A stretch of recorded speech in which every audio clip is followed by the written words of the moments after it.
Good morning, everyone. How are you? Give everybody a couple of minutes to get in the room, realize I'm live.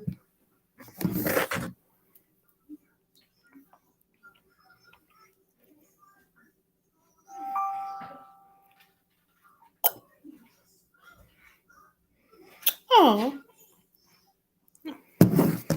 anyway, well, welcome, everyone. I'm not going to be on long. I just wanted to set the intentions for this week and to kind of set the intentions. I'm going live later on this morning. And my name is Luciana Turner. I'm the founder of the LT&A Consulting Group. I help businesses obtain, maintain, and retain government contracts. And this week, I'm doing a series of videos where I'm going to drop some contracting tips. You're going to have a conversation with a compliance officer. And then I'm going to highlight a new offering for 2023. And today, I'm going to highlight my program, the 365 Contractor. And that program kind of answers what people have been asking me for. It centers around what should you do after you register and SAMS. You have no concept, no clue where to get started. You can't really afford a VIP session, but you need some guidance, you need some assistance. So that's where 365 Contractor comes in. It's meant to be a companion piece to the journal that's coming out in the next 2 to 3 months. That's for pre-sale. It comes with bi-weekly Q&A calls, a community that you can grow with in government contracting, and some more. But when I go live later on, I'll talk a little more about contractor, the 365 Contractor, and give you a little more detail. But I wanted to drop this in your spirit before I do a mad dash off. Government contracting is not as easy as everybody wants to try to paint the picture. If it was, everybody would have millions of dollars in contracts. And quite frankly, there are companies that have been in business that have zero contracts. There are companies that have been in business who have won contracts and had them revoked because of their inability to perform. And that is what I want to talk about.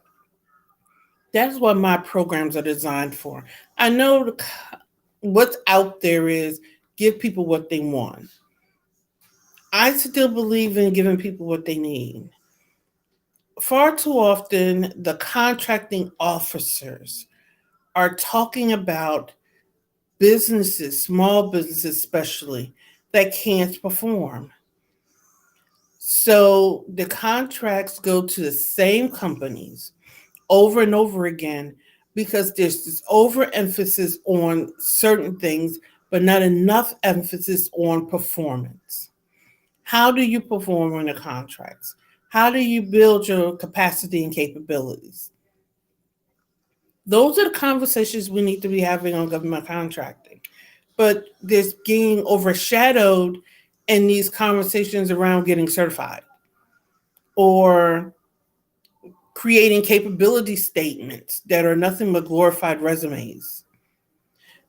They're talking about buying templates that if you're not using them effectively, efficiently, you're playing plug and play and you're still submitting non-compliant proposals that will never win.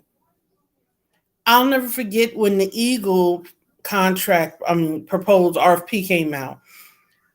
Everybody and their brother's uncle had a template for the Eagle RFP.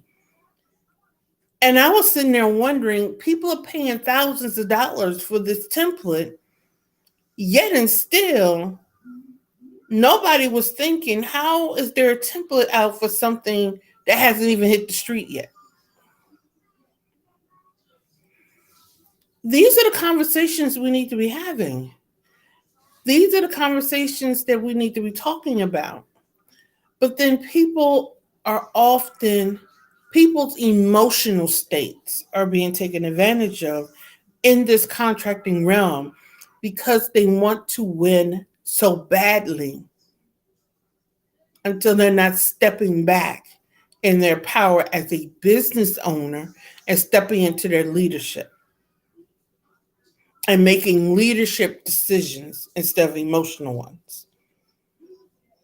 We should be emotionally invested in our success, but we should be making logical leadership decisions in our business.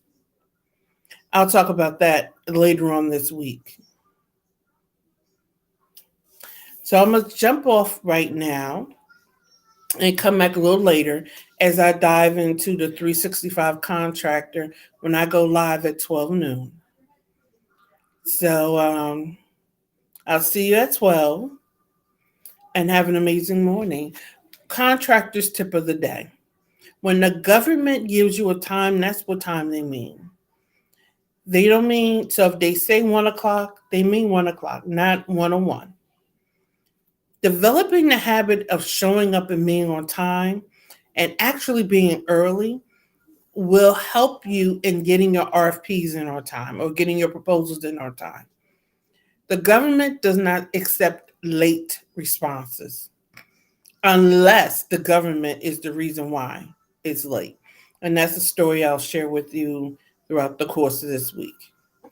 So I'll see you at 12 o'clock.